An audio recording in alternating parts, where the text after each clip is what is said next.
Hey everybody, this is Watch Me Open, and you are listening to the Marvel Card Collectors Podcast. Hi, Mom.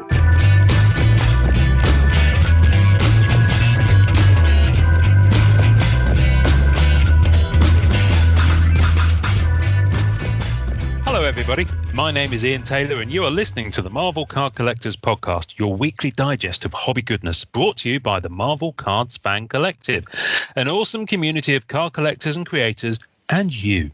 You can find our two groups on Facebook if you're not already part of the community, details of which are at the end of this podcast, so come check us out. With me as always is my co-pilot in all things Marvel cards. He is the Watcher. For countless eons, he has observed your world and recorded its significant events. Lately, he has peered into adjacent realities, realms that embrace the alternate paths that your world's history might have taken. It's Norrin Rad. Wow. Someone's definitely enjoying What If. I love it, though. I haven't watched it yet. Come on. It's really well written. That was good. That was I'm really looking strong. forward to it. It was echoing the whole like what if thing, so I thought that's what we were going for. But I love it. Well, I was kind of going for that. It's kind of these intros are always a weak play on words with whoever we've got as the guest. Yes, of course. You see what the man himself. So it's kind of the link, the missing link, if you like. And I'm not talking about that whole Neanderthal thing where they go from monkey to. Yeah, that was a weird week for me. You know what? I was reading that. I was thinking, for countless eons, he has observed your world and recorded its significant events. I mean, you could be. I mean, you pretty much admit. No, for sure. Sitting in cars outside, Jusco's house and outside other people's houses, and seeing where they're putting the I just need a phone number most of the times, and I can get wherever I need to go for sure. Yeah. Plus, I got those like that big van, the tinted windows. Yeah, it works out for my look, so it's not that bad. And lately you have peered into adjacent realities, i.e. Instagram and Instagram TV. Tons of variants. Perfect. Loads of them. Anyway, hello everybody. Welcome. Thank you for coming back. This will be part 2 of the You Ask, We Answer, part 3. Part 2. Part 2. We really should have worked on that title. Yeah, I don't remember the title. Yeah. Part 2 is about right. Yeah, well, it's part 2 of the third You Ask, We Answer. Does that make sense? No. The third time we've done. No, I've got a clue. Well, rebrand it next time we do it. Done. Anyway, we have a guest. I'm not even going to attempt to tackle your surname, sir. But tell us who you are and why you like to watch. Hi guys, thanks for having me. I'm Bill Vizzosi, or Watch Me Open, as I'm known on YouTube, Facebook, Instagram. I just want to say, as a listener of the podcast, when you call Norrin your co-pilot, it's just layers upon layers of nostalgia for me. When I was 6 years old, my family fell on hard times. We had to move in with my grandparents, and every morning my grandfather would drive me to school in his black Mazda pickup truck. And after he turned on the truck, he would turn to me and say, "You ready, co-pilot?" So every time I listen to your podcast, it's like, I get my Marvel nostalgia, and then you tug on my heartstrings with that little, And then when now seeing the way Norrin looks at you when you say it, it's even more real. I always say, find someone who looks at you the way Norrin looks at me when I'm doing the intro, and you're set for life. Yeah, it's nice. I mean, I wish it was less drool because there's a lot to pick up, but I think it's nice. I think it's a nice look. That'd be why you've got that pop screen on your microphone. Oh, there you go. Yes, to catch all the drool that comes off of me. Billy, say your surname again. It's Vizzosi. Vizzosi. That's brilliant. I love it. That's the American way to say it. The Italian way to say it would be Vezzosi, like 2 Z's is TZ, like pizza. With the harder sound. Okay, I'm with Vezzosi. you. Cool. That's a great name. I love it. Damn. I love it. My last name's a weird one to pronounce myself, so like that's always a ridiculous name. Barrio Nuevo. That's the one I always have. So I know it's a great name. I'm a telemarketer's nightmare. Same. I love that. Wonderful. So do you so Watch Me Open. So tell me, because you've kind of suddenly I can't remember when you joined the group, because you were in the group under your kind of account name, and then you kind of joined as Watch Me Open, and all of a sudden there's this guy who no one has seen before opening loads of boxes, like literally opening boxes, and that's it. So it's kind of it is what it says on the tin. Watch him open, watch him open stuff. When did you start doing it? Have you just started doing it, or were you doing it before and then you came into the group? Tell us about how you do it. So I collected as a child, when the 90 sets were, as they were released. Then in 1996, somewhere late 95, early 96, I got real sick. I was 9-10 years old. I got cancer as a kid. And so everything kind of, gets put on hold. Still love Marvel, but, obviously priorities, right? And still followed Marvel, the comics, and somehow in April, the group got suggested to me by Facebook. And I said, wait, they're still making these? Totally disconnected. And so I joined the group. I got a little caught up, and I bought a box, and I saw other people were opening them. And then after, 4 or 5 videos I did, I thought, why not make a more appropriate forum for people to view this? And I got to tell you, as someone who's very familiar with the internet, I knew unboxings were a thing. I could have imagined by extension that live breaks of trading card boxes were a thing also. Never had any interest in watching it. Didn't see the appeal. Almost looked down on people that did it, that enjoyed it. Like, where's the fun in just watching someone? And it wasn't until I realized that, well, it's not watching someone open something. It's watching someone open something that you're passionate about. Mm-hmm. And so when I found something that I was passionate about, now I watch other people's videos. And like Matt from the group did a 2020 break on Friday night, and I was on the edge of my seat. I wanted more, and joking, like I'd become everything I'd hate, but no, like I get it now. And so once I got it, I felt, more of a responsibility to share it instead of just hoarding it in secret and maybe showing you pictures of the hits later. Yeah. But you're sharing that experience. It's the best part for me. Yeah. Honestly, the banter between people in the group and on YouTube, and regulars now, as I have them, it's just as good, if not better than some of the hits. I love it. Cool. That's fantastic. I found that joy in your videos as well, though. Like, you know what I mean? Like when I was watching you open the 96, I was like, man, it ends up being, because I was one of those people too, in a strange way. I was kind of like, man, you have to put on the show, you have to open up packs, and it's really hard to open up on camera, right? Because you're looking at a monitor, but you're also trying to be careful with your cards.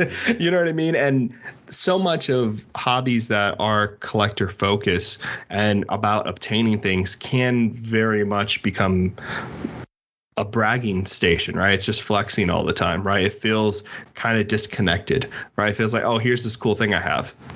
End of discussion, right?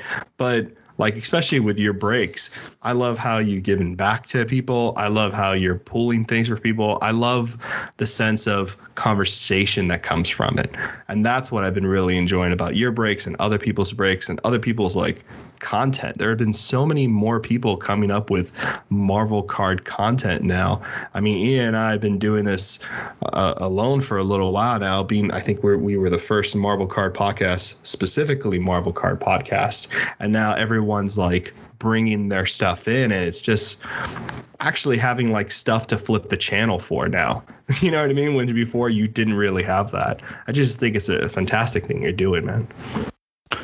So I really just need to say real quick, I don't want it to get lost in the agenda, but I am actually honored to be invited here.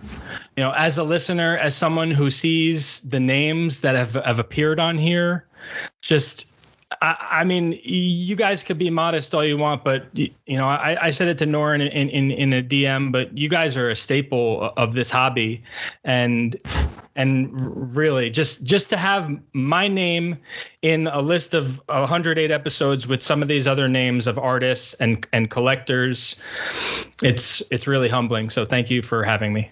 Bless you for saying so. I just realised that was really cruel of me to put Pups on camera, but I put Pups on camera. This is Pups.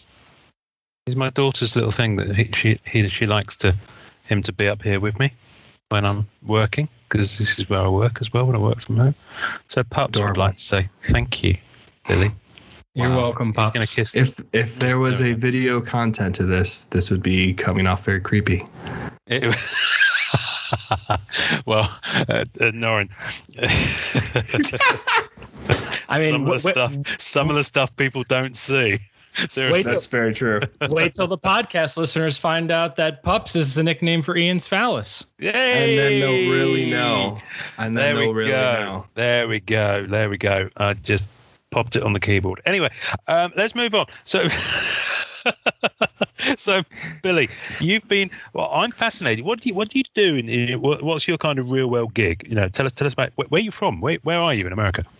So I'm in New Jersey. I'm not related to anyone in the mob, and I don't know Snooki. So let's just get that out of the way right then and there. That's what someone would say if they were from New Jersey. I'm just saying that's a perfect weirdly, my references for New Jersey are all Kevin Smith related. So I'd probably go Snooch or something like that. But yeah. That's just because of the kind of guy I am. So anyway. A lot of greats came from Jersey, and by extension, I've heard a lot of great stories. I worked with a guy, an older guy, obviously, who said when he was in high school, Tom Cruise was over his house and screwing with his sister, and he had to put Tom Cruise in a headlock. Wonderful. That's funny. Wow. Well, there's a lot of great artists up near you, like a lot of Marvel Masterpiece artists near Jersey. Loads. Like you're near the Mecca. Yeah. Bunch of good people. I've been tempted to hit white pages on some of them. Yeah. Why not? Well, that's exactly the kind of other than restraining orders. But yeah, no. It has occurred to me to come over to the States and get all creepy on people's asses, but I think I'd rather do it audio from a distance, because some of them have weapons in their homes, because it's illegal for you guys to have those. It's America. It is America. You have the right to bear arms, which is brilliant. Go for it. Yeah, and horrifying at the same time. What did you say you did? Like football coaching? Is that right? A referee, like an official referee. Oh, okay. Nice. Cool. No, I'm a big NFL fan, so the complexity of the rules. Do you do it at like college level, or what do you do? Do you do school? So I do it at high school level. Oh, okay. That's awesome. College is something that I've thought about moving on to, but it's a bit more traveling and time commitment, and obviously the NFL would be great, but it's just, like I said, it's a big commitment for now. Like, I've been doing it 17 years. It's the longest I've been doing anything consecutively other than breathing, eating, or sleeping. So I'm pretty proud of that. Did you say breathing or breeding? Breathing. So I think you've been breeding for 17 years. I think I said breeding by mistake. That might have been. That's quite all right. That's quite all right. You're allowed to. I mean, some people, seriously, you look at the size of their family and you just want to sit down and talk to them about family planning. But yeah, breeding for 17 years. Wow, 17 years. You look very young, so it must be good to you. It must keep you fresh. And I am 35 years old. We're the same age. Well, I'll be 35 in a month. Okay, no need to do that. Okay, you don't have to put it out there that I'm older. Wow, that was rude. That was a trap. That was entrapment, sir. So you've been refereeing for that long. That's awesome. That's kind of been your main gig. Well, that's just a hobby that during that's only 4 months out of the year, and I just mentioned it as to explain why I cut my hair. My main job, I work for a natural gas company. I work in the field. It's a little scientific. Cool. But yeah, I love it. Well, that's awesome. I've got. You ever want any tips? I'm pretty good at producing it, so I can always help out. Wow. Man, on fire today. I am on fire today. It says, don't come near with a match. That's what I got to say. I want to talk about your 96 break, because I remember you popped me a message and you were like, I'm sweating. I've just bought how many packs was it? I think it was 8 packs of Masterpieces 96.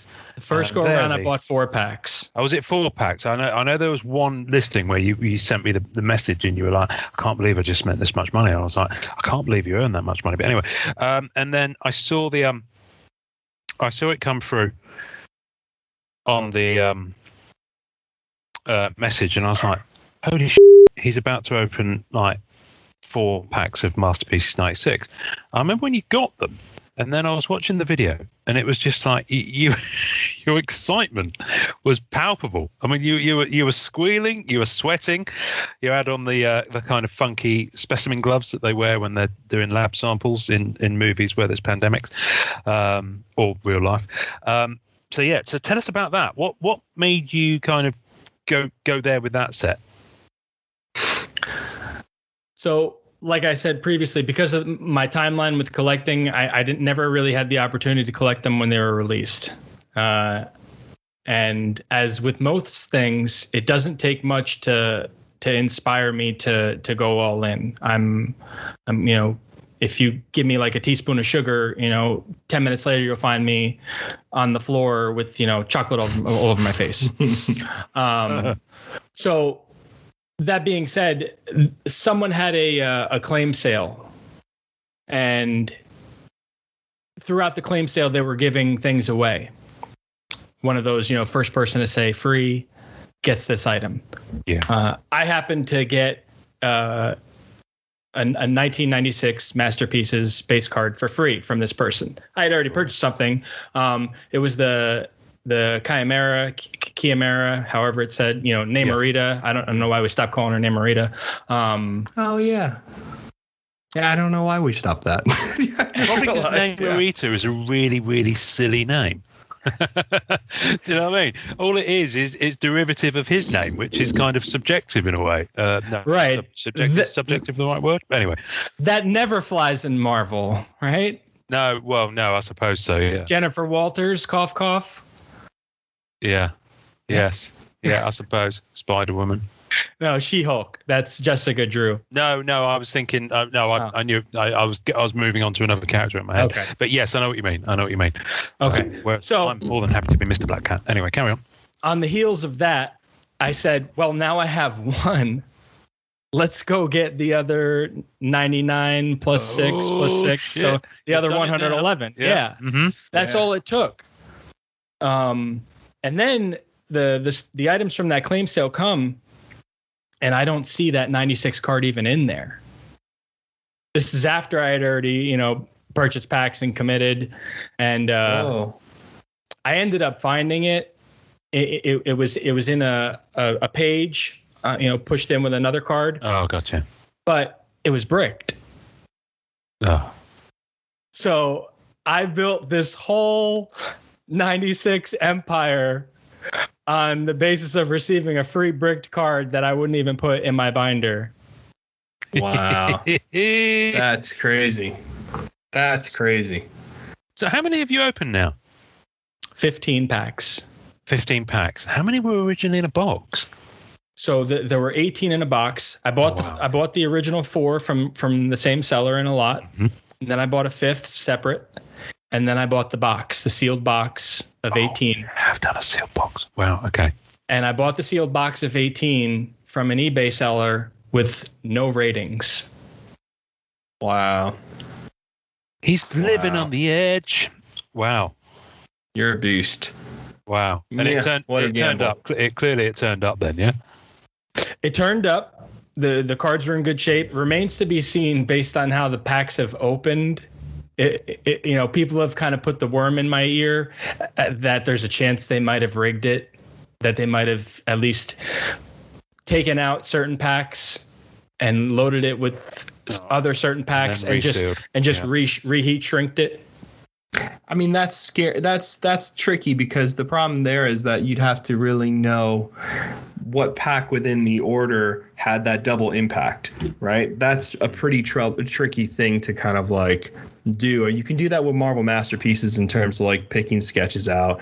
And, you know, people should be careful of like buying loose packs because, yeah, you do get the issue of having like, you know, rigged boxes and packs and weighted packs that people do in Pokemon and so forth. But I mean, did the shrink wrap have any kind of like upper deck stamps on them or anything like that? Or was it just regular shrink wrap? It did have upper deck stamps on it, or Fleer Skybox International. Skybox, yeah. Yeah, that's a tough one, man. I imagine if they were going to do it, they would have had to find one seam, pop it off, and then just heat it back up closed. So it's not impossible, and the packs obviously do weigh differently. Yeah, you got to wonder if anyone would go through the bother of it, though. Really? I mean, you have to open up a lot of product to know the weights exactly. Yeah. Significantly. Like you'd have to like those boxes were always hard to find. Yeah. So you'd have to like open up a few boxes and then purposely weigh out packs, keep a box. Yeah. I guess so. I mean, they're going for a lot of money now. When things start going for a lot of money, people do get creative. But if you've got that much money to spend to do that research, yeah, then why are you going to do the con? Do you see what I mean? Yeah, that's why I think too. I mean, you're probably all right with it. I mean, you've not opened all those. Then you're working through. Still have 2 packs. There's 8 packs left. 8 packs left. So how many double packs are you supposed to get a box? Did someone let you know? So it's supposed to be 1 in 4 packs. That's what NS List says. So by that, you know, you should be at minimum 4 in a box. So it's possible that there's 4 in these remaining 8. Yeah, that's true. Oh, so you haven't hit it yet? No, I haven't hit one double impact. Oh, man. And out of the 15 packs, there have been 11 gold galleries, which is a 1 in 3 insert. Wow. Okay. That's interesting. All right. How's your base set coming? Base set, I'm 61 out of 100. Oh, that's pretty good. Because didn't you get a load of extras with the guy who sold you the 4 packs originally? Didn't he send some loose cards? He sent me 15 loose cards, and they were in good shape. And so 12, there were 3 doubles in that 15. So I started with 12 before even opening a pack. Gotcha. Wow. Gotcha. I'm just going to check my list and see how many I've got to go. I think I need. How's the condition looking, by the way, when you're opening them up? I thought they looked pretty good. Oh, they're great. They've been going into the penny sleeves very well.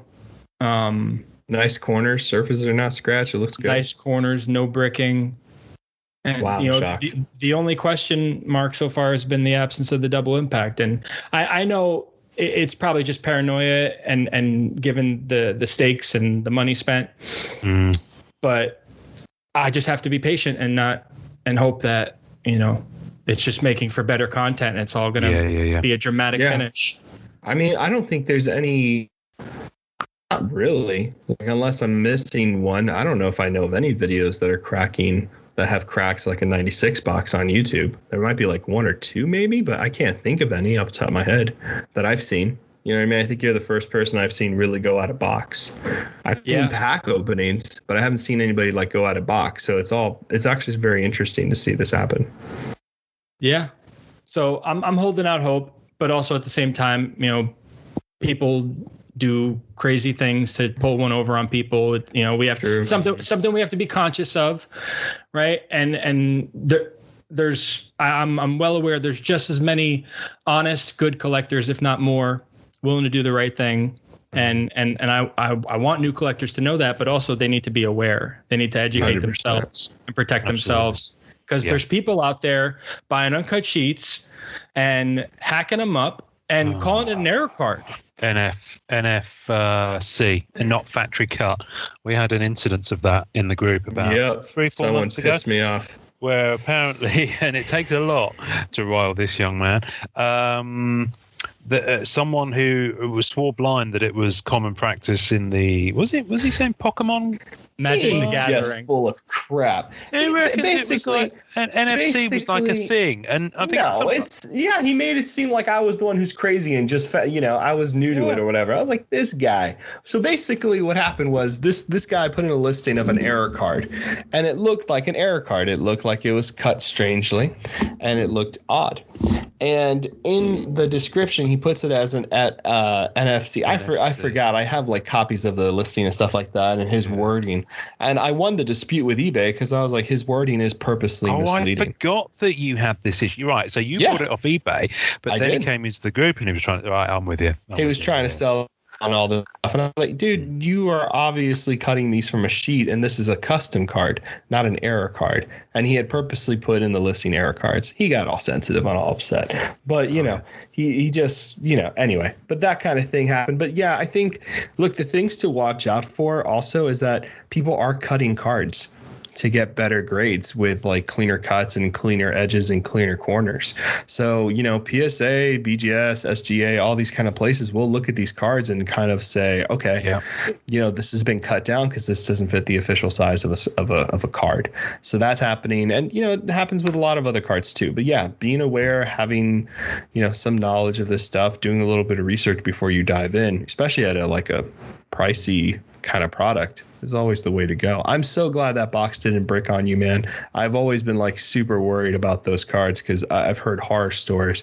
So that's just awesome to see the cards coming out so clean. Thank you. And that's another reason for the videos is for to educate people. Like maybe there's someone out there who wants to get into masterpieces and wants to know what they're in for, and wants to see what the cards look like in hand, wants to know, how to handle them. I maybe go a little slower. Someone commented that, 40 minutes for opening 2 packs is ridiculous. And maybe it is, but, it's not your money. Yeah. And fast forward, bro. Videos. Like, if you don't like it, then fast forward through the thing. I mean, you know what I mean? Like, look, as much as this is like entertainment for people and you're doing this you're not getting paid to do a video of cracking a box that you paid for. You know what I mean? You're doing it out of the kindness of your heart and trying to have a little fun, like a breaking party. Look, if we all lived close to each other and Marvel Cards was huge, I'm sure most of the stuff would be done with like neighborhood block parties and stuff like we did when we were kids, right? Where we just had like friends over and trading and all that stuff. But it doesn't exist anymore like that. So the way to have those never existed at all in the I know. See, like for people across the pond, it just doesn't happen. So having all of this is kind of like having everyone in your living room crowded over a box. You know what I mean? It's very cool, man. I love it, dude. Take all the time in the world. Thank you. Yeah. Enjoy it. Enjoy every moment of it. What else are you going to open? What else have you opened recently? Yeah, what's the plans, man? What are you excited about? What's coming up? So it all started with 2020 Masterpieces. My return to collecting. And I've since opened a second box of that. Yesterday, I opened 2 boxes of 2018 Masterpieces. That was my first opening of those. They were the ones that were in the closet that were calling to you, going, "Help me, open me, Billy." I love it. I had acquired tiers 1 through 3 and most of the hollows and the canvas through EPAC, through some trades. Oh. And so opening those boxes was really just for content, for my channel, and to maybe get one of the tier 4s I was missing. I know the odds aren't good, but I got one. Spoiler alert. Perfect, man. I got that's the tier awesome. 4 Loki. Oh, nice. What? Really? Oh, that's awesome. Man, that's one of the best Lokis, too. MM18. God, gorgeous card. And I got a tier 4 purple Wolverine in the same box as the Loki. I saw that. Nice. That's the one I saw. Okay, I was wondering because I got to catch a glimpse of it, man. Beautiful, beautiful. And even more, weird coincidence. So modern Masterpieces, I've only opened 4 boxes, right? 2 of 20 and 2 of 18. The sketches in 2 of those 4 boxes have been Chris Foreman sketches. This is the one from yesterday. Oh, look at that Cyclops. Way. That's good. That's a great Cyclops. Well, pop pics of these on the tasting notes, folks. That's hilarious. Watching at home. And then here's the one from 2020. I've seen that one. Nice I saw you pull Wolverine. that one. I love that one. So Brown suit Wolverine, man. Cool. So I had to reach out to Chris yesterday and say, I think the universe wants me to have your art. We need to be connected. Yes. Let's do an AP and just give it what it wants. Yeah. I love it. That's Did he awesome. reply and say, "Who are you? What are you doing? Leave me alone." Or did he like, "Yes, give me money now"? Oh, good art for. I don't know why I've given him that accent. I will draw art for you if you give me money. Now, I need to finish 2020, actually. I was just talking to Norrin about it before he was just mentioning. we jumped on. Because I kind of went into it and then kind of had other things going on. So I need to return to it and just finish it off. Because I'm determined to do it physical. It's bizarre. With 2018, it was very much a set that I wanted to collect physically. So I bought, I can't remember, maybe 4 boxes. And then everything else was like purchases and trade. So I'd pretty much done it before E-Packs arrived. Wow. So all I did on E-Packs were the achievements, which I just got from other people, and tier 4 purple. I did on E-Pack, but Always the a great option. gold gallery I did physical, which was when it was before the prices dropped after E-Pack release. I even did tier 4 gold sig. But I've subsequently sold those. Oh, we're boring, The purple really pops in 18. The purple is amazing in 18. Purple's nice in 18. Yeah. Really clean. I am, a set collector by nature, and one of my things that I just don't see, for me personally, I don't see collecting more than one version of the same card with the same art on it. So I don't do parallels. And if I could go back and redo 18, I would do purple for it. Yeah. Yeah, it works really well with the art. It is nice. an amazing set. It really is. I mean, I've recently pulled the flush button on parallels myself, as you know. The exceptions, the 2 notable exceptions being Masterpieces 16, 18, and 20, because I bind them up with the base, the gold sig, and the I'll show you, because the binders. I need to rebinder these. I have to store them flat because they're obviously such big sets. But I paged them up like this. Oh wow! Do you see what I mean? And you did the same thing with 07, right? Yes, I did. Yes, and that's where that started. So when 16 came out, but that's kind of it. Apart from anime. And obviously character rainbows where Black Cat's involved. I'm dumping all my I'm passing them on to collectors who need them. Parallel sets, because it's like, I just want to own the art. So, I'm about to let go of my bronze and gold holofoils from MM94, for example, because I've got the art on the silver, and I don't have all the bronze, and I'm never going to pay how much they are to complete that set. So I might as well sell the 5 I've got and complete someone else's set.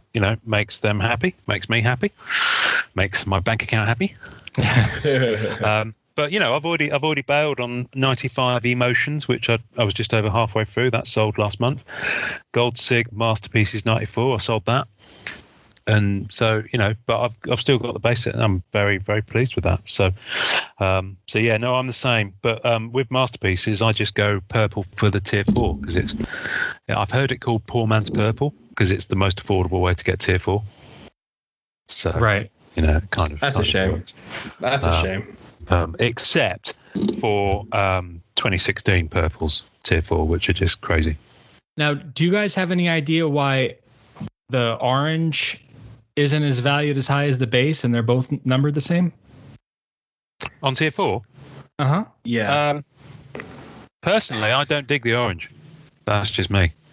So the reason why a lot of collectors do that with the orange and the base is because most people, there's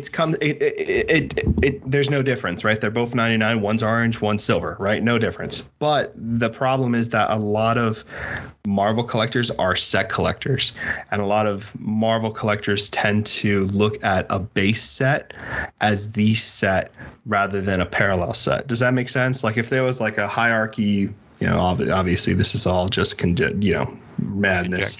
Yeah. Yeah, conjecture, madness type of stuff. But, base set, orange, purple, blah, blah, blah, blah. And then you just go down the ladder type of thing. So I think a lot of people see like, oh, if I'm going to have the set, I'm going to have the base set. And people tend to pay more money for a base 99 tier 4 than an orange 99 tier 4.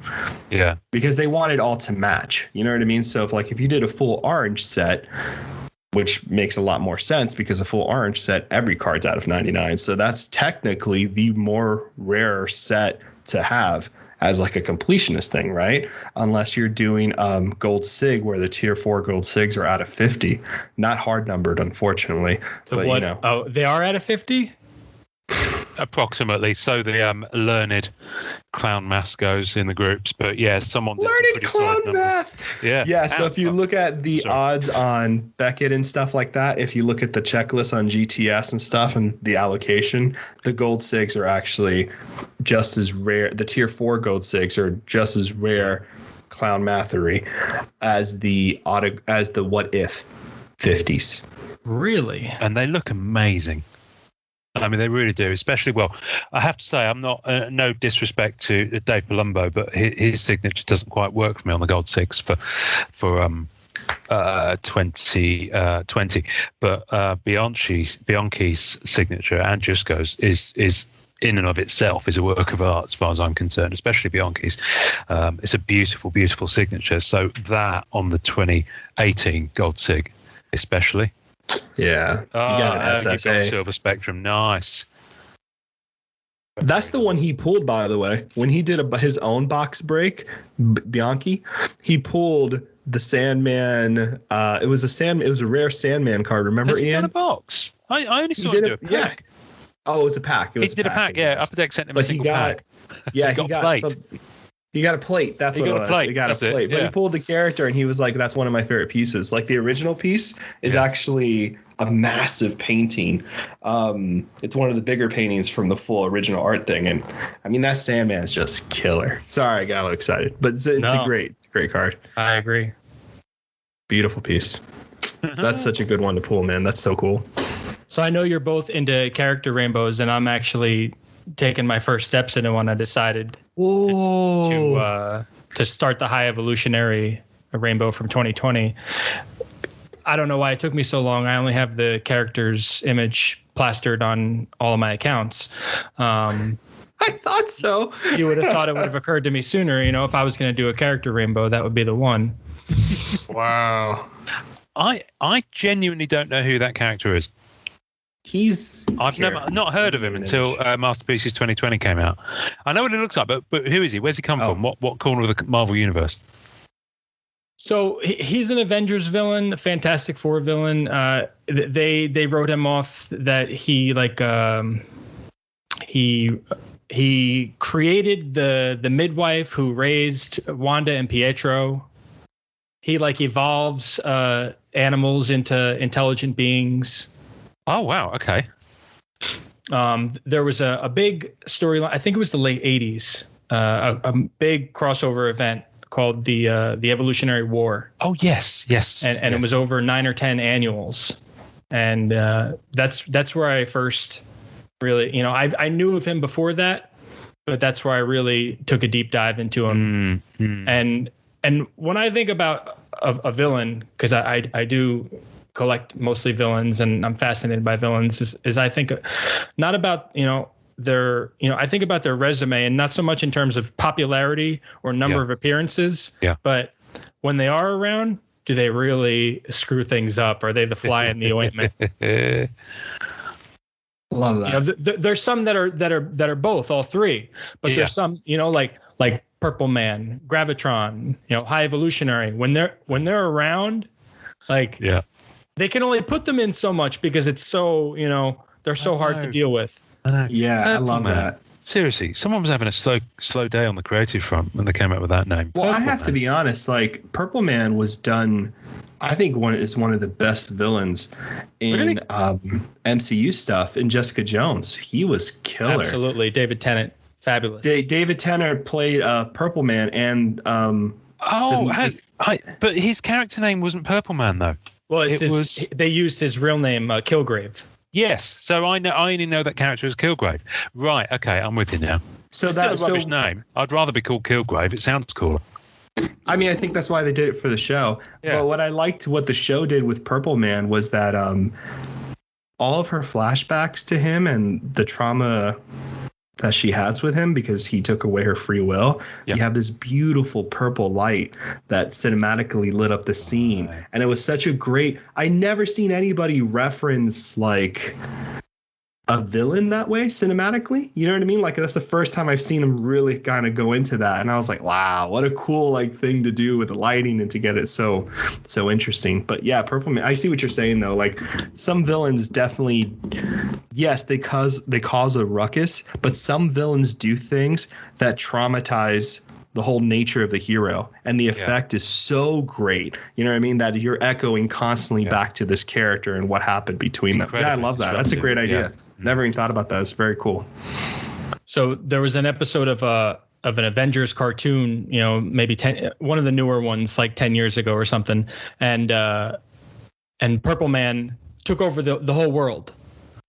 Like that's where the episode starts. He's mind controlled the Avengers, and the only way they beat him in the end is the Vision has to stop him because Vision, you know, is can't be, you know, not susceptible to mind control.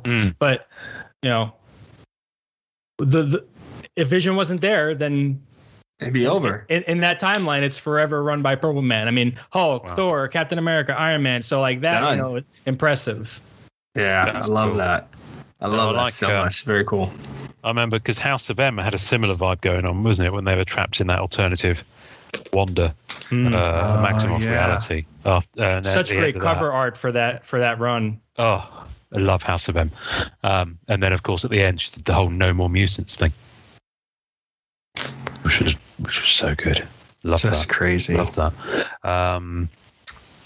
Billy, we had some questions left over from last week. Do you want to dive into them with us?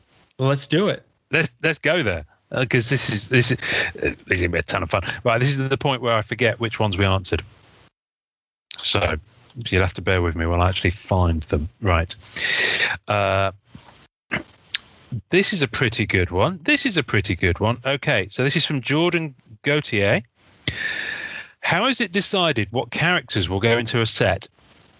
And and this actually touches nicely on what we were just talking about.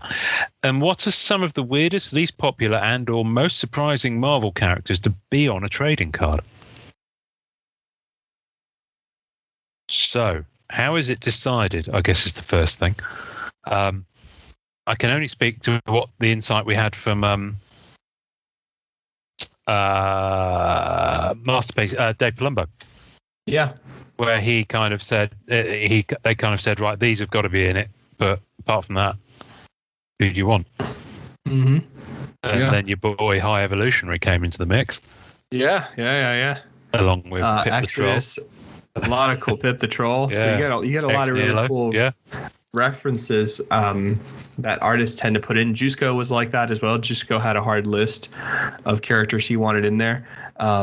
That's actually why like some of the characters that had been banned for a while were able to enter because they got them in because Jusko wanted like Surfer and a few other ones and like he had drawn them like in 2013 or something like that, maybe a little bit early. Just before the cutoff. Yeah. Just before the cutoff. What the hard cutoff. You know what I mean? It had slowly started around there. It had already been approved, I think is what Jason actually said. It had been approved and then the character ban came in. But because it had been signed off, it kind of stood. Yeah, definitely. And so there has been, so I guess there's multiple answers to that. Sometimes it's the artists who want particular characters in there. Sometimes it's Upper Deck that they know they're not going to get problems having those characters approved because they're pre-approved by Marvel. So they're aware that, you know, these characters are being used in cards and there's already like a set example of it happening before. So it's not a big loss. But there are pieces that don't make it into sets of characters that are banned. Jusko did a Galactus and some other ones. And I know Palumbo also did a character who didn't make it in. Someone has the painting. The Icarus from the Eternals. Yes. There you go. It's a beautiful painting as well. It is very nice. Yes. I think we know who has the painting.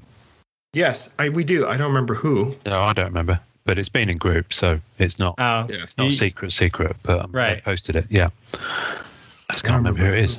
Anyway, you'll remember.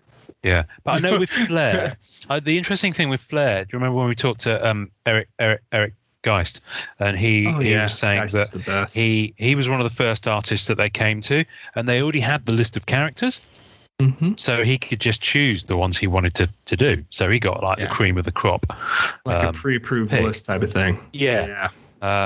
So I think that's quite interesting because obviously Flair is one of those sets that its kind of spin was it was choosing some less road well traveled characters to be in the set. Because there are some deep cuts in there as well, but also some of the art styles as well. They were prepared to go a bit kind of, what's the word? Varied, I guess is the best way to phrase it. But beyond that, I'm honestly, I'm guessing it's for the non-original art sets. I suspect it's obviously thematic. So if it's an Avengers set or if it's an X-Men set or if it's Spider-Man set, and then they'll go through that. And obviously if it's MCU, well, your die's already cast. Yeah. Pretty much. So I guess it's down to the creative, whoever the creative source is of the set coming together, be it the artist because they're making the works, or be it the person at Upper Deck because they're pulling together the kind of theme and curating it, I guess. Is probably the best way to phrase it. But I mean, the other part of his question I quite like, and Billy, I'd be interested to get your take on this. At least popular and or most surprising Marvel characters to be on a trading card. There's a deep wellspring. I think Egghead was surprising. Yeah. That's a good one. I don't know if that. I don't want to insult by saying least popular, but it was definitely surprising. Yeah, that was a deep cut, man. That was crazy. Well, like even Pip Patrol was kind of relevant because of Infinity War. Yeah, that's right. Yeah, I mean, there were definitely like the Collector. You know what I mean? Some surprising ones that are not like least favorites are like some of Thanos's henchmen in the MCU. Like, but not all of them. Ebony not Maw. all of them. Yeah, Ebony Maw, and then Proximity Midnight. Was that her name? Proxima Midnight. Was she in MM20? I think she was in 18. 18, that's the one.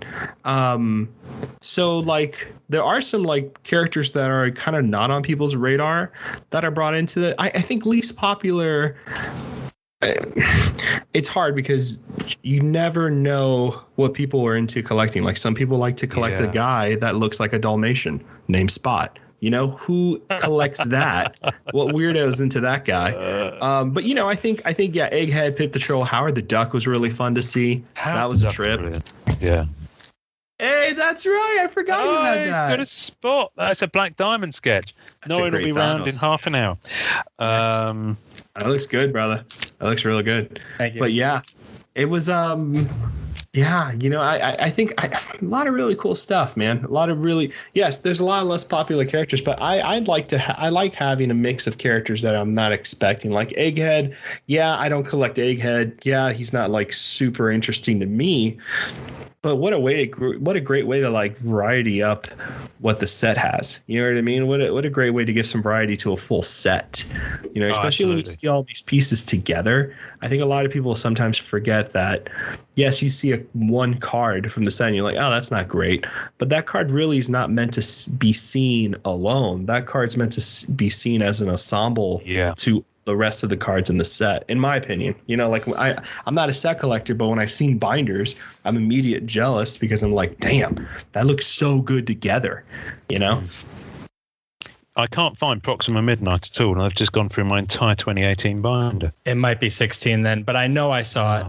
I know. I feel like I've seen it. Maybe I don't know. But the Ebony Maw is for sure in MM20. Ebony Maw, and it's one of my favorite pieces in 2020 as well. I absolutely it's one of the best ones in my opinion. I mean, I won't lie to you.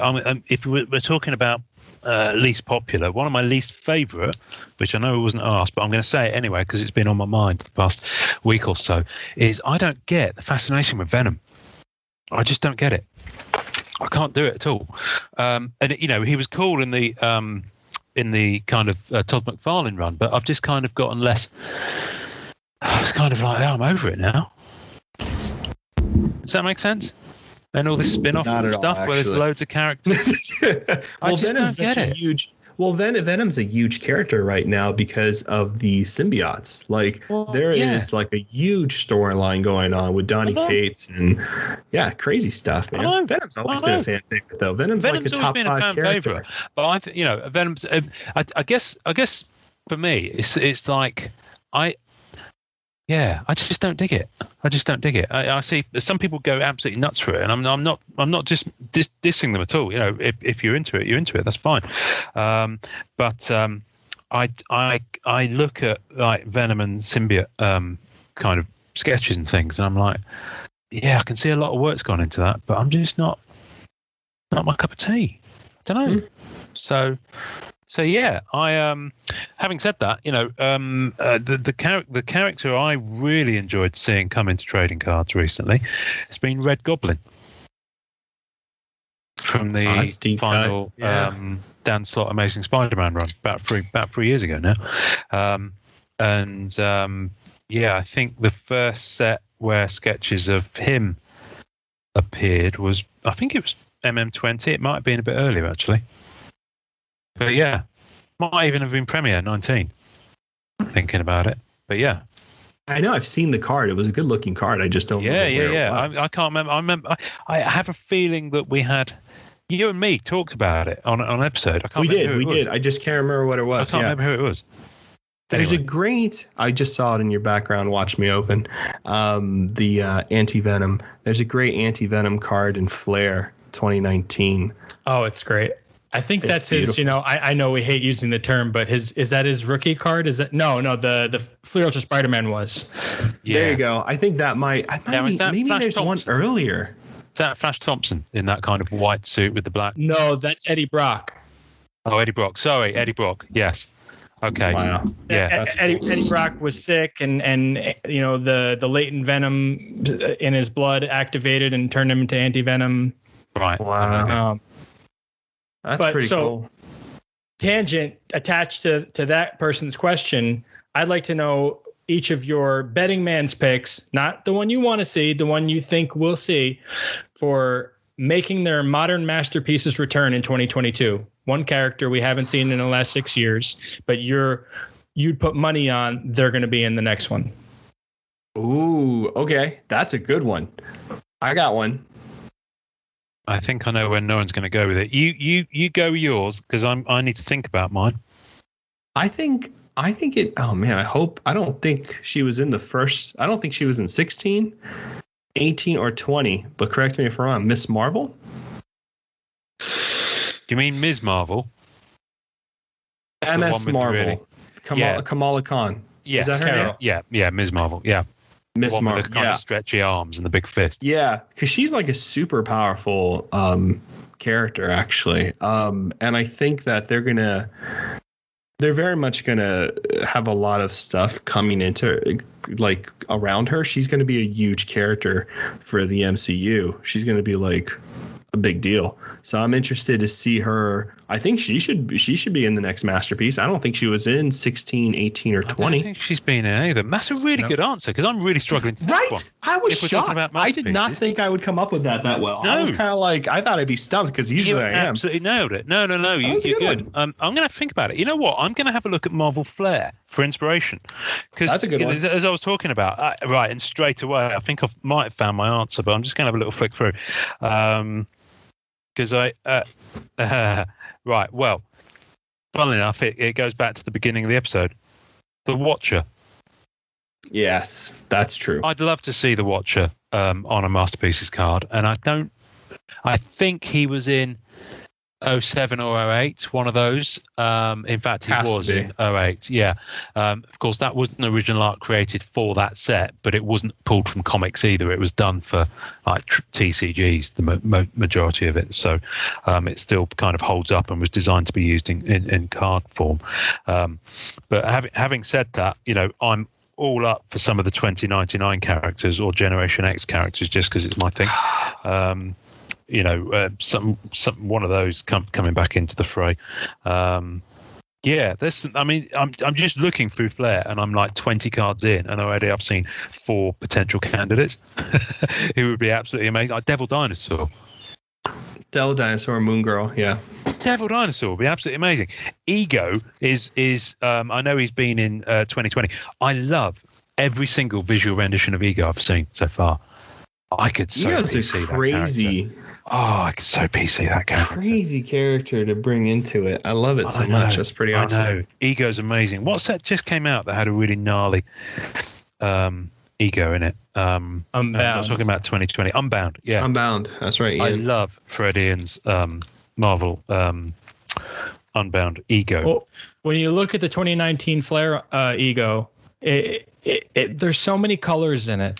You almost feel like, where did they get these extra colors to like, there aren't this many colors in existence, but they found like 5 or 6 more and stuff. I know. It's absolutely crazy. I mean, look at it. It's a stunning card. What really, really winds me up about the base set, up as in 1 to 90 on Flair, is that the artist isn't listed on the back. Yeah, that was weird. I think that's a deeply, and they appear once you get into Flairium. I actually think it's a little bit insulting to the artist. I'm going to say it, but I think it's really out of order that they're not credited on the back of the card. I think that should be standard practice. If it's original art and you're putting it on a card, you should have the artist name on the card. Boom, just like done. So yeah, no, that's a really good question. Thank you for that. I mean, that was great. Well, do you have one as well? Do you have someone you're thinking of? I would say Shang-Chi. I think we could all be right. Best answer. Shang-Chi, 100%. Yeah. That character is going to be great, man. I can't wait. Absolutely. That's going to be awesome. That's awesome. I'm going down a rabbit hole of looking at 2018 Flair now, and it is 2019 Flair, and it is stunning. But I need to put that binder away because that's not the episode we're having. This is not the experience you're having. You know what? I'm going to go for another question because let's do it. Because quite frankly, right. So PJ Ryan asked, "Who's the special guest?" Here's my boy. Let's watch me open, baby. There we go. Watch me open. Question answered. Question answered. There we go. So I told you we'd answer your question, and we have. We've answered that. I'm having to read through them now to remind myself which one we have answered. So you guys both know, you've actually mentioned it on the podcast. PJ and I have become close friends. We met through the group, and we live 45 minutes away, and we've hung out times. Yeah. Oh, that's cool. No way. He's a really nice guy. Awesome. He's a lovely guy. I hooked him up with some spare 2007 masterpieces I had because I'm digging the fact that he got into that set because it's picking up some appreciation years later, which is good. Finally, by the way. Which is insane.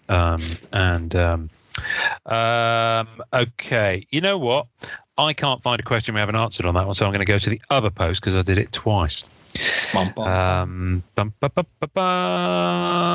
should Upper Deck stop the distributors from pricing out normal Joes from the hobby?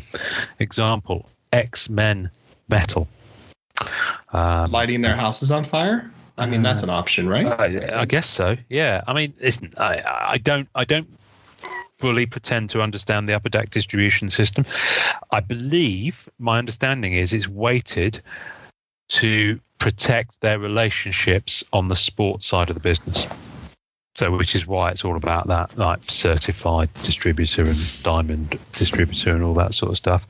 And I think that Marvel just has to suck it up and fit into that distribution system, which is my understanding of it. I might be wrong. I'm hoping Upper Deck one day talk to us about their distribution because I find it confusing, and a lot of people just find it really upsetting that the distributors that are allowed to get it are allowed to bump the prices in the way they do. Like, I don't know how it's legal. It just for reflects a company. so badly on Upper Deck. It looks terrible. It looks terrible. How's a company going to have a product for a week, say it's sold out, and then when it comes back, it's $50 more box? Like, and then do that like 7 or 8 times. Yeah. You know what I mean? Like, it's, and a lot of people always say, well, you get it to stop by not buying it. And, yeah, sure, that's a really lovely utopian suggestion there, but it's not something that's very realistic for people who want a box, because then they have to compromise their line. Like, well, it's $50 more, but if, next week it's going to be double that, so I should just get it now. You know what I mean? And boxes are very hard to find. I mean, they're not easy. It's either eBay hunting or eBay hunting. Like, it's not like you can go to a local comic book store or card shop even. I mean, a good thing to try is like a place that's like has an Upper Deck dealer sticker where they can buy Upper Deck products and ask them to order it for you. But even then, they look at you with a face like you're an alien when you're asking about Marvel cards. Like, hopefully, watch me open keeps nodding. I was like, oh my God. Because I'm sure I've made those phone calls. Do you sell Marvel cards? And you could hear the disgust in their voices. Like, why would I ever consider doing something like that? Wow. I'm like, well, I'm sorry. I just thought maybe, you liked money. Yeah, that's all I did. Just wondering if this was your thing. Jeez, man. It's true, though. It's happened to me a lot. Yeah. I've just thought of another place where you can get cards, boxes. Billy's Closet. Billy's Closet on the corner of. Oh, is New that Jersey. the closet? Is that the closet? That's hang on a minute. famous closet. I have a The feeling famous closet. we're about to get. Look at those this? guys. What's this? Oh, Marvel Universe Rittenhouse Marvel 2014. Universe 2011 and 2014. Beautiful. Wow. Gorgeous pieces. Beautiful. And I have decided to part with. Have I decided to part with those sets? No, I haven't actually, because I'm keeping Marvel Universe. So that includes the Rittenhouse Beautiful one. foiling on there, man. Yeah. They're nice. They're pretty. One of them. That was a hunt. Weird. Those are tough to grab. Like when I was pulling the Surfer collection together. Yeah. Those were hard, man. The red ones, I think the red ones, Ian, those were exclusive to Archive Box. What was that? That's Do you right. remember? Yeah, different power. Oh, well, Rittenhouse started doing this thing in the last few years where it was diamond, ruby, sapphire. I think Emerald. the ruby. I think certainly for Women of Marvel and Dangerous Divas 2, it was the ruby was the archive box and it was 50. Mine too. Number to 50. Mine too. Yeah. Mine so I have too. a feeling that was kind of the thing for the archive boxes because you had a full set of ruby in there and Crazy both of us stuff. Watch me. Yeah. Just nuts. both of us have just lived in hope that they would. Yeah, they're tough because you have a diamond pool in there. I don't know if you know. I'm sure you do because you do. You did it. Yeah. So this is my first foray into Rittenhouse, so. Oh, I'm going to buy it right now. I'm so sorry. You're going to love it, dude. So I hope I didn't ruin anything for you, but there is a possibility of getting a diamond insert card, which is out of 10. No, it's nice. It's nice. It took me a long time to find. Oh, by the way, Ian, I'm going to do this on recording because I'm kind of like really surprised. I did a video on cards to get under $100, like 5 different types of cards to get under $100. I'm literally scrolling to buy it right now. Okay, thank you. And there's also a Marvel 75th anniversary. He's put the price up by $10 since I last looked.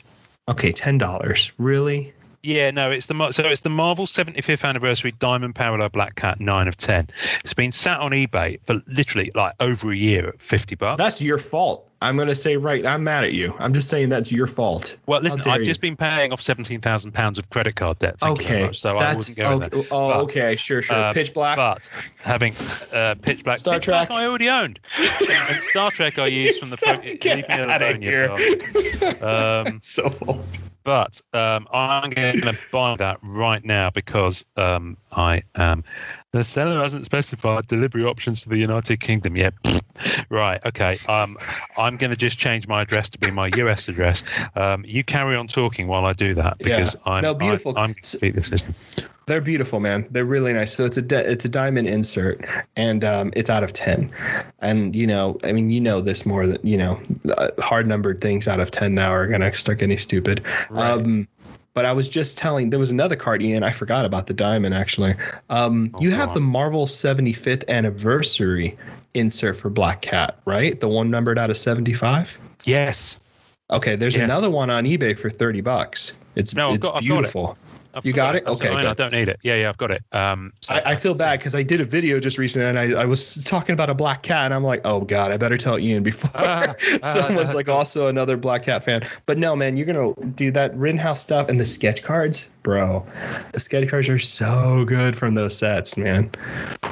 I've seen some of them floating around. I'm real excited. I just hope I'll have better patience than I did on those 2018 boxes.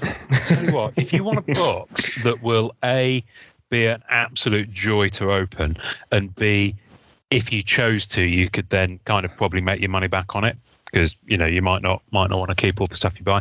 Get an archive box from almost any Rittenhouse set because they usually have about 18 to 20 sketches in.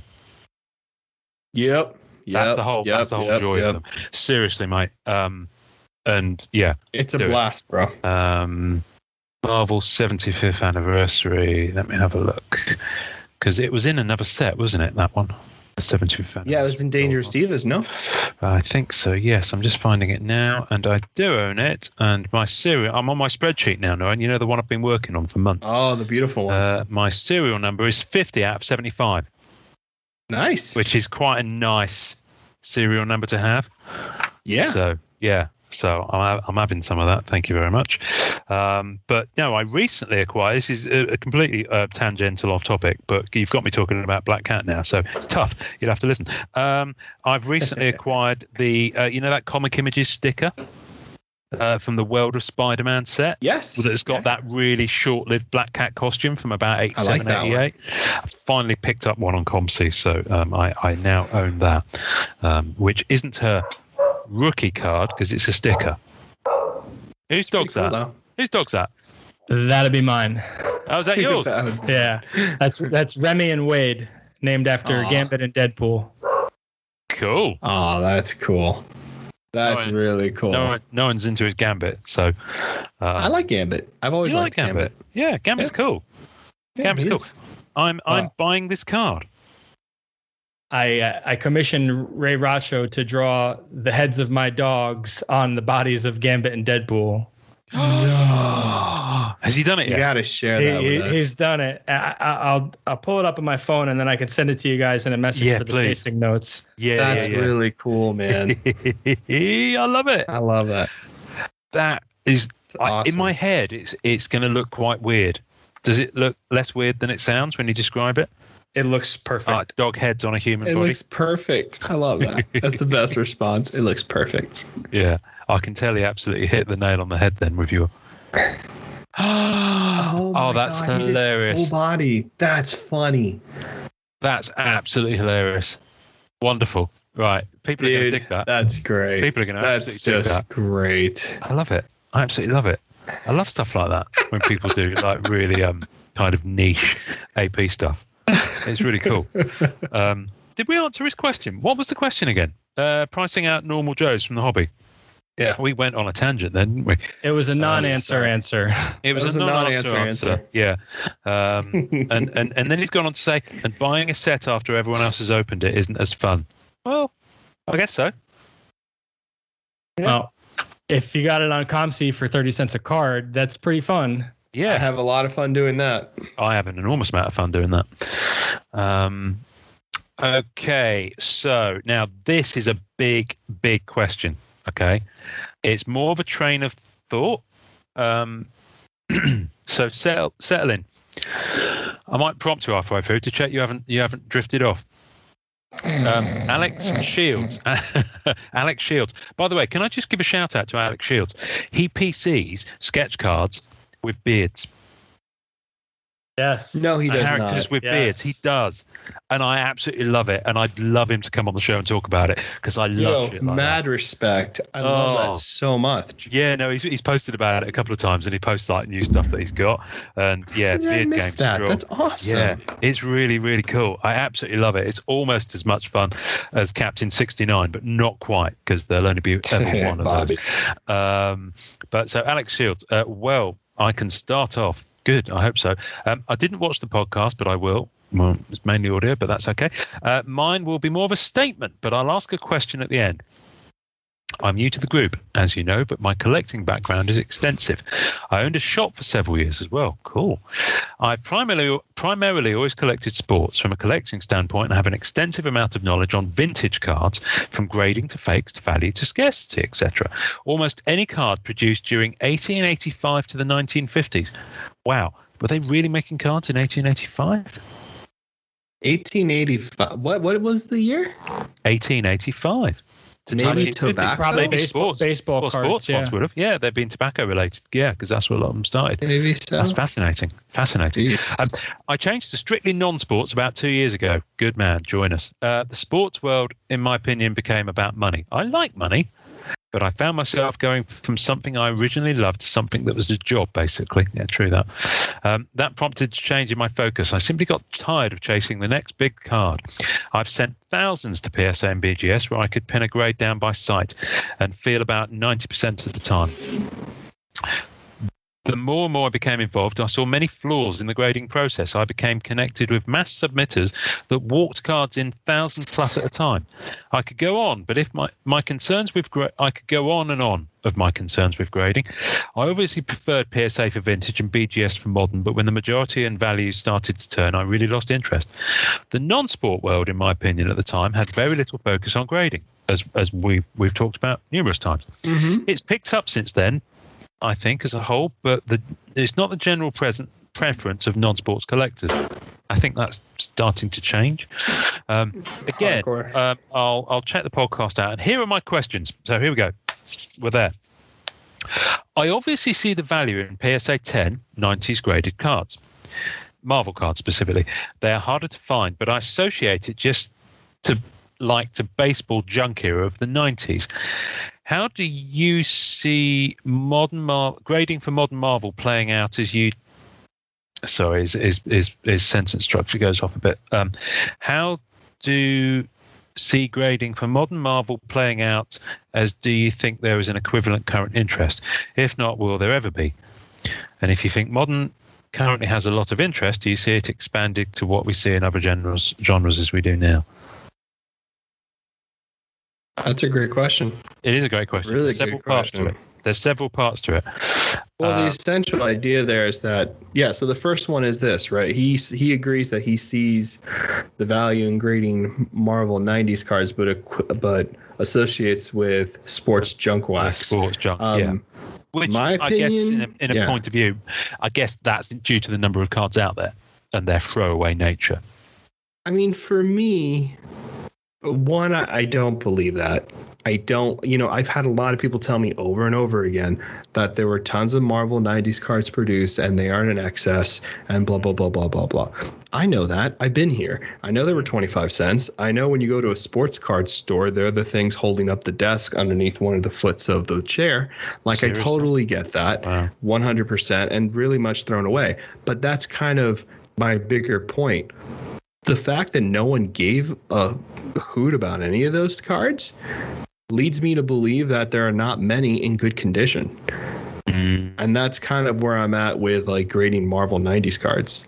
I think, yes, there's tons of them, but I don't think there's tons of them in great condition. If I can be honest. Yeah. Not in the condition to get like 9s and 10s, I guess. So, and to piggyback on that, parallel, much higher concentration of modern Marvel collectors, like a much higher percentage of modern Marvel collectors are adults than the percentage of, 90s Marvel card collectors at that time. Yeah. And, that says two things. One, Upper Deck and other card companies have priced out children. Yep. They've priced children out of the hobby. And two, when we were children, for the most part, we didn't take that great care of our stuff. No. And that's why, to Noren's point, there's less of those better condition cards out there. Whereas since, the torch holders today, as we call ourselves, we're taking much better care of these cards from the time they get into our hands. Yeah. Yeah. And so I think there's naturally going to be less of a demand for grading modern Marvel cards because there's this level of awareness that, for the most part, we all know we take care of our stuff. Yeah, and I think modern Marvel cards too, the key thing about modern Marvel cards is that most of them are hard numbered in some sense. Not all, but a lot of them are hard numbered. And when you have hard numbered cards, right now Marvel collectors don't do this because it's more of a sports card. Look, the truth is this: sports card hobbyists, Pokemon hobbyists, MTG hobbyists, all these people, they grade their cards. They don't think about it. You know what I mean? If they're a collector and they're looking to keep their cards nice, they don't just keep them sealed in hard cases. Maybe a lot of them are doing that now because the prices have gone a little crazy. But pre this boom, they just sent them to get graded. You have sports cards that are numbered to 500, 800, 999 that are graded. And the truth is, a lot of modern Marvel cards don't come out of the pack in great shape, if I can be honest. No, they really the don't. Premium thick sets. Especially there's edge whiting on there. There's hit on corners. Yep. We've seen some pretty horrific. I've seen cards come out of those boxes in not great shape. Yep. So, again, the whole grading nature of this whole hobby is two things, right? And they're hand in hand. They're either A, I want to keep my collection nice and I'm an OCD kind of grader and I want to, not to use that sparingly, but like I'm a type of grader who wants to have my cards in the nicest condition possible and they trust a particular grading company and they do that. The other one is flippers. I think flipping Marvel cards is going to be really hard for people. And I think people are making a lot of mistakes on how they're doing it now. And I think in 10 years or maybe less, when this audience and this hobby actually grows, people then could do something where they can have a card, get it graded and make a little money off it for their hobby. That will be more possible. But right now, the education level of this hobby has to grow so much more because people just don't know what they're looking at, because it is a small hobby right now and it's fresh for a lot of people who are coming in. Yeah, absolutely. Do you, here's a question. I'm going to throw in another question here. My understanding is that apart from the very, very most expensive tiers, PSA and the like are kind of not accepting kind of bulk submission thing. Am I right? They kind of all got all backed up. Well, they don't have a bulk price anymore, and when you set each card's like $200, $300 to send in right now. Yeah, but what I'm saying is you could send like a load in previously. For like $25 a card or something. Yeah, exactly. I don't remember the numbers, but no, they closed that down right now. Yeah. But that's because they've got loads there, and the wait time on them is going to be quite extensive. So yes. Are we going to see a sudden, like when they get through that backlog, are we going to see a bit of a market flood? So this is what I know, and I'll be quick because I've been talking way too much this episode. But from what I've heard from like Graded Gamer and some of the other people who have, really had their eye on the grading world way before I even had my eye on the grading world, a lot of the cards have already come back. You know what I mean? They're going through it. I think by the time we hit October, maybe November, a lot of them will be in terms of the bulk ones. But I got to be honest, this is how I think of it. And this is not me creating influx in the market or my belief that they're rare. That's not my opinion. I'm just saying what I'm assuming is happening here. I think a lot of the people who did the bulk thing right before the boom for Marvel cards were new to grading.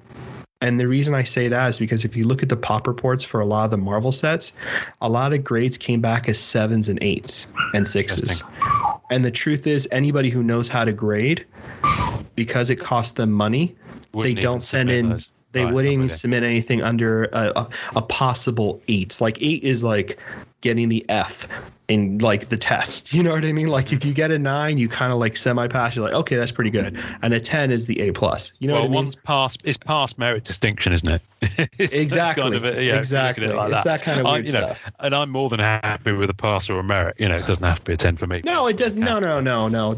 I'm saying, again, this is not my perspective. This is the perspective of people who like grading cards and understand it's money that they're putting on top of already purchasing a card, if that makes sense. That's right. So would a 7 be like spelling your own name wrong on the test? I think the problem is that when you're spending, and this has happened to people, and this I don't mean to make fun of anybody, and people have said this, right? They get a card and they're like, that's an easy 10 that came out of the pack. I know what I'm doing. I'm going to spend $50 on this card to get it express, or $200 to get it express. I'm going to flip my money. What up? And then all of a sudden, the Yahoo gets his card back, and that card's a 6 or a 7. And they're like, what happened? How did this happen? And you're kind of like, come on, man. Please, can you give me a name of that first character and promise me that character will return to the podcast? Rudy. Lovely. Okay, good. We're going to bring Rudy back in there. And I'm gonna make sure I flush him out as a character next time he comes on the show. But yeah, that's what I mean by that. You know, I personally, I like them slabbed. You know what I mean? I enjoy the cards and stuff like that. Like, I was able to get a bunch of surfers at a high grade before the boom. Just stupid, dumb luck. People were listing them. I told Ian about this. He was laughing. I was like, $50-$70, and he was like, damn, why are they all just popping up? And it was just because someone had like just started letting them go, and then suddenly the boom happened, and then all of them went off the rails. And, you know, they'll all come down. You know, the game is patience, people. Like, if you're looking to buy these things, it's just patience, man. It's patience and you know, checking your blue dots. Yeah. And I think the equivalent of a 6 would be actually ripping up the exam paper, pouring gasoline all over the table and yourself, and then setting fire to the entire exam facility. So, you know, in children yelling, in some running out of the halls. Yeah, exactly.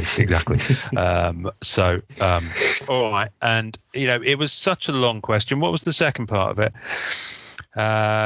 And if you think modern Marvel currently has a lot of interest, do you see it expanding to what we see in other genres as we do now?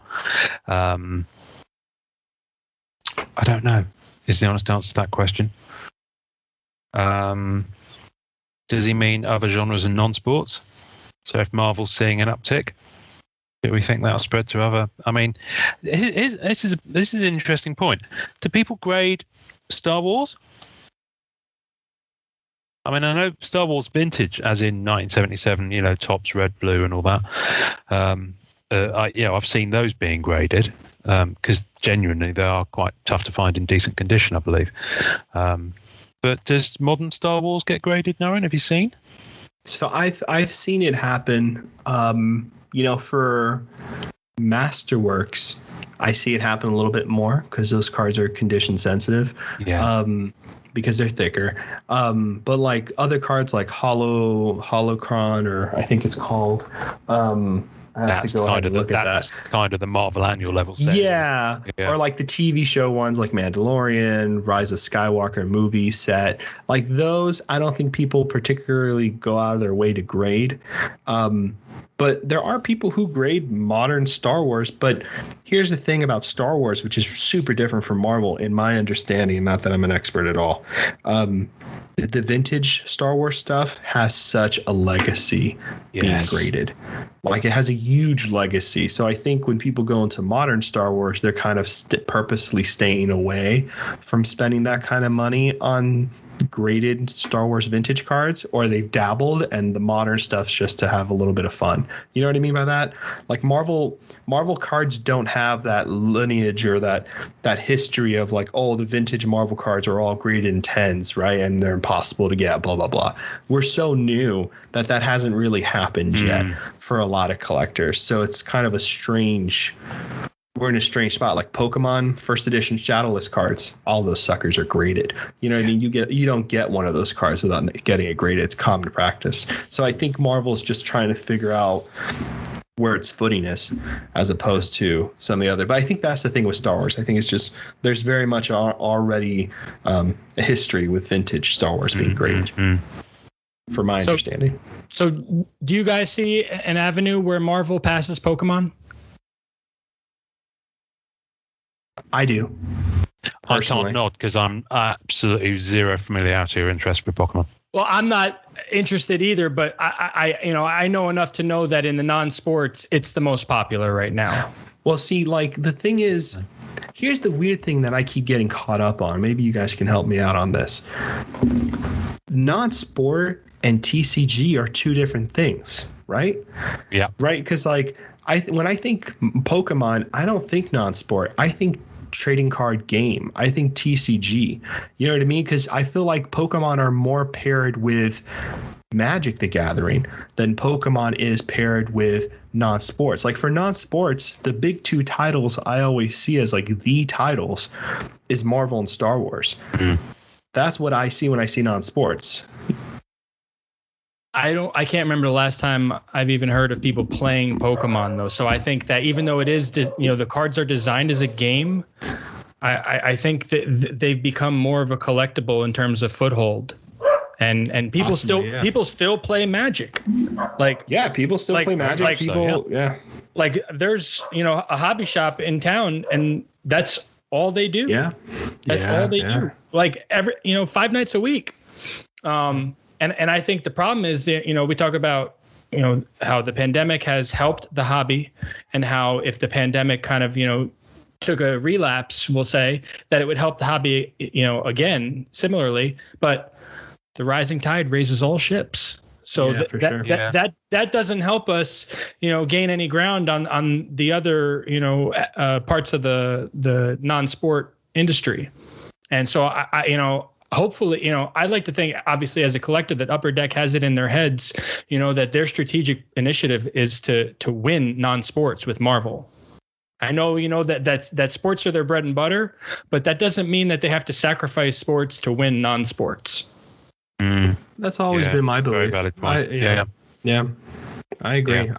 Marvel's just, I don't know. The more and more people who I've seen come into this hobby and ask me questions, the more and more people are just like, man, I've always liked this.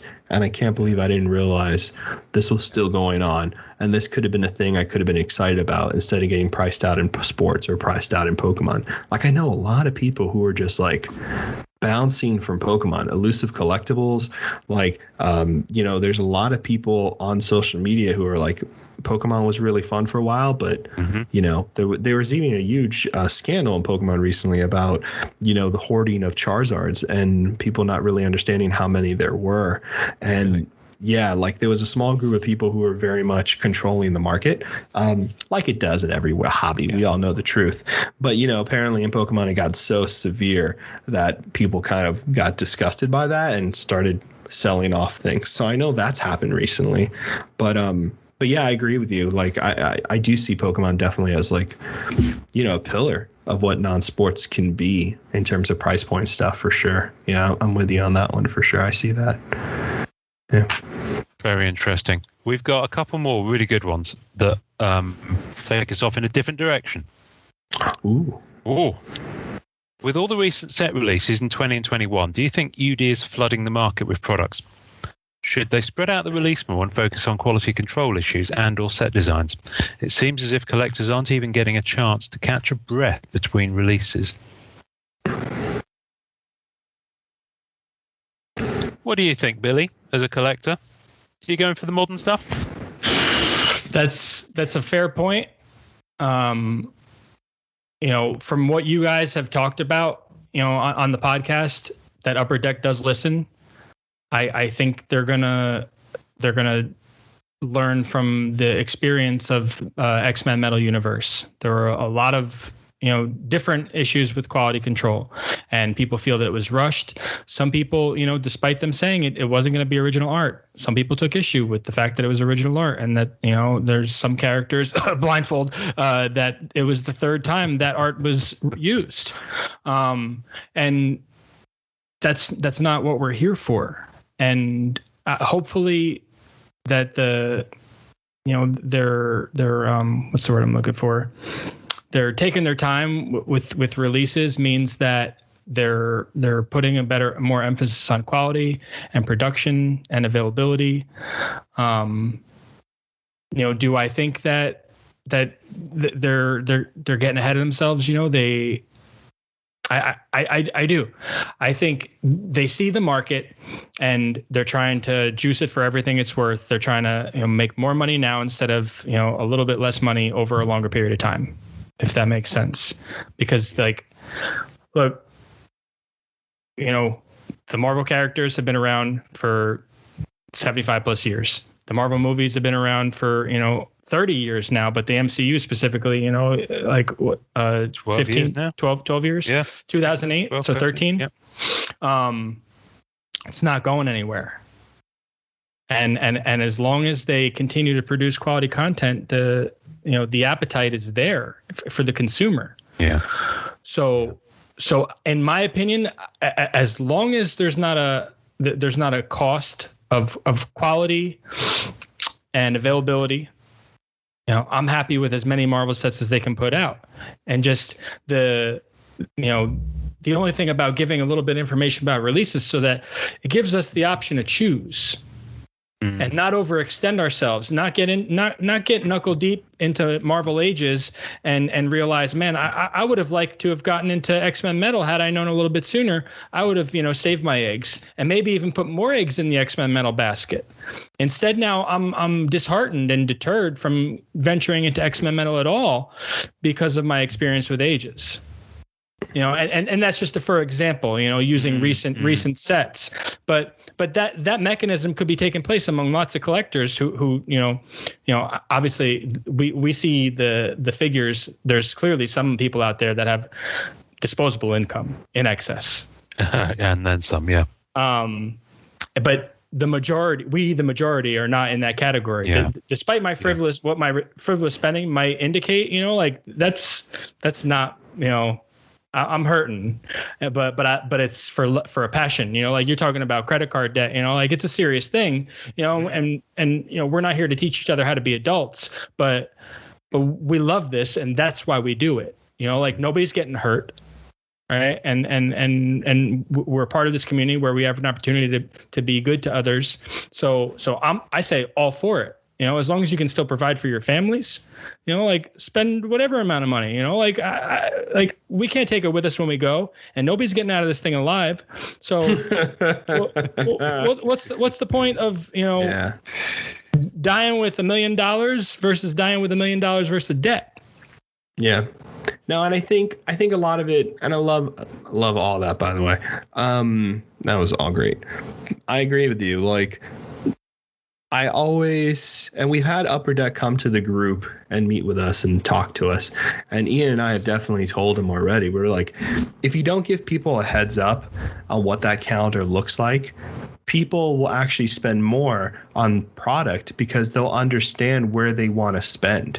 You know what I mean? They can make plans. You know what I mean? They can say, hey, I'm going to buy a case of this. Let me save up X plus dollars to kind of get to this product. So when it first goes out for pre-order, I'm in. You know what I mean? Because I have felt that frustration of like, oh, this set looks really cool. I'll dabble. And then I dabble in that set. And then I realize that a different set's coming out that features characters that I would like more. And I'm like, man, what the hell was I doing over here when I could have been over here? You know what I mean? And then the people who are like on Metal didn't realize about Ages, and maybe they like Ages over Metal. And they're like, oh, why did I spend my time over here when I could have spent my time over here? Yep. And I think it also creates a kind of like, it's weird when you get into a hobby, and I don't know if we've ever talked about this, but there is a sense of trust that occurs there between you and your collectibles. You know what I mean? Not the ones you have in your home, but the people who supply those collectibles. You know what I mean? Like there is very much a trust that goes on between all of us Marvel collectors with Upper Deck. We're like, look, we'll be here. You know what I mean? Yeah, we went into Metal. And, we kind of got screwed over on quality control a bit. You know what I mean? But we'll trust you. We'll give it a shot. The next set that comes out, these issues cannot happen here because I can't be fully invested into this if I'm going to get shat on over here. You know what I mean? And there is a level of like back and forth that happens that I think is extremely important, like you were saying. But yeah, I do think that's the issue. I hope those quality control issues, from what we've spoken to them, they were very upset. Just in case people don't know and weren't in the group, Upper Deck was really pissed off about what happened to Metal. Most of those were the effects of COVID and changing a printing house type of thing situation that they unfortunately had to make that decision because of COVID. So do I see those things coming up in the future? I don't think we'll ever see that. Hopefully not see them come up to that level of degree again. But I do know that it was visibly obvious that they realized there was a huge mistake and they were making real decisions to change it. Like you could tell, like it wasn't, and they even mentioned it. It wasn't like an answer, no answer type of thing. It was like literally like, no, this was wrong. This should not be like this. This is not what we consider a PMG, blah, blah, blah, blah, blah, blah, and so forth. So there was a real discussion there. Good. Right. Because I missed half of that focus group thing. So I'm glad that that was discussed. Yeah. I jumped in late and I was in my garden. And do you remember the cat kept jumping on me while Yeah, I remember. Yeah, so Priscilla the cat was actually on that call more than I was. She was just hogging the camera. Bless her. But yeah, I think in terms of flooding the market, I think the problem is with that, it's like buses that get delayed in traffic. You know, you wait half an hour and then they all turn up at once because, you know, they got caught in the traffic. So I think there's been element of that. I think that definitely happened last autumn with Masterpieces and then Annual and then Anime dropping almost in like the same 6-week window on physical release. That being said, I think when you talk about UD flooding the market with products, they are very different from one another. I don't think I've ever seen two subsequent releases that are the same. So I think if you are trying to go after everything, you are gonna find that problem, whether it's Star Wars or whether it's Marvel. You know, you are gonna find yourself going a bit nuts. Whereas if you're only going for Premiere, for example, you know you're going to be 2 years between sets, unless of course they change that up, and you know, Masterpieces and things like that. So. But yeah, I mean, Marvel Annual will obviously be every year. So for me, that's my next thing this year. That's right. It's annual. Yeah, that's right. Yeah, it's annual. Clues in the title, man. Clues in the title. There were one or two questions left, but I don't think we're going to get to them today. Partly because I kind of need to start circling into land because I've got to go and cook dinner for my fam, as you do, and also because it's always good to leave people wanting more. And you never know. We can talk about some of these are almost episodes in their own right. So that's exciting. Yeah. I love these Q&A episodes. And I'm just going to say openly to people, you don't have to wait until we post something on group to say submit questions. You can send us questions anytime you want. You can drop us an email. You can drop us a comment. You can even, and I don't really tell people this anymore because people stop doing it. But for those who don't know, you can send us voicemails. In every single podcast post every week, there's a link, and you can just go on there, and it's like leaving someone. Do you remember in the days of answer phones? Do you remember those? Where were those? Message on the tape. You know, you can do the little message. I think Ian lost. You're talking about crazy stuff. I'm talking about crazy stuff. Messages? You're such a millennial. Stop it. You're one of those households that probably doesn't have a CD player. Because CDs are even. Yeah, exactly. See, this is the shit he pulls from me. Right. CD. So CD. That's some weird stuff. Yes, it stands for common denominator. Anyway, so you can leave us a voicemail, and you know what I love about that? It makes you guys part of the podcast even more. Oh, I love putting people on the podcast. You can be on air. I mean, speaking of, Watch Me Open has been the best guest ever. By the way, thank you so much, man. This has been doing a Q&A with you was awesome. By the way, this has to happen again, man. Yeah, make this a regular thing. The time flew by. I'm looking at the call timer, and I can't even believe how much time we spent just yucking it up. I know. Oh man, I love yucking it up. I love you Americans so much. Most of you. Some of you I can't stand, but most of you are cool. I was going to say something. Oh yes, I was going to end the episode with a nice bit of feedback from someone, and then we will all go home, even though we are in our own houses as we speak. I'll stop talking. Right. So Heath Stevens. Which is a lovely name. Heath Stevens says, thanks to you and Norinrad for all of the amazing podcast content. Bill Simmons, Malcolm Gladwell, nah, I've pushed all my normal listening aside for the two of you. It's been a blast. Oh, Heath is so sweet. Isn't that nice? That's nice. Heath, nice. The check will be in the mail. We didn't know who to make it out to, so hopefully the blank is okay. Please don't cash it before Thursday, if that's all right. Thanks. Thank you, Heath. Billy, you've been gorgeous. Watch Me Open. Where can people find you, Billy? Where should they go? Watch Me Open on Facebook, YouTube, Instagram. Every Wednesdays live on Facebook and YouTube at 6:30 Eastern. I open a different box of something. Marvelous. We will pop all the links on the tasting notes. We will tag it up. Are you on Twitter? No, I'm not on Twitter. Okay. We'll tag you everywhere but Twitter, because you're not on Twitter. And you and me, right here, non-Twitter users. Not yet fully integrated. You know what? Congratulations! I got to get on TikTok. Yes. Apparently, TikTok is all the rage with the youth of today.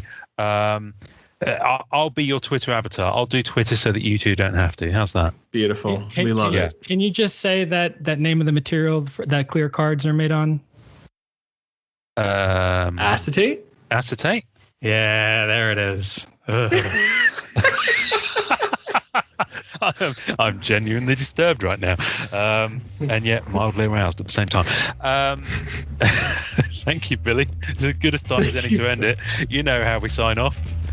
You've just finished listening to the best Marvel card podcast. Now go enjoy collecting. Thanks for listening to the Marvel Card Collectors Podcast. Visuals and tasting notes for each episode can be found on our Facebook page. You can subscribe and leave us a voicemail via our home on anchor.fm/MCCP. We're also on iTunes, Spotify, and all major podcast platforms. Please take a second to subscribe, like, and review our show wherever you get your podcasts. Our podcast can be found by Googling at the MCC Pod, which will also find us on Facebook, Twitter, YouTube, and Instagram. Our Facebook community is at MCCW, Marvel Card Collectors Worldwide, and MMC, Marvel Masterpieces Collectors. The great music we use is called Rocket Power by Kevin MacLeod. Thanks to the collectors, artists, and creators who support the Marvel Cards Fan Collective. We'll see you next time, and remember, it's a small hobby but a fun one. Make mine Marvel and enjoy collecting.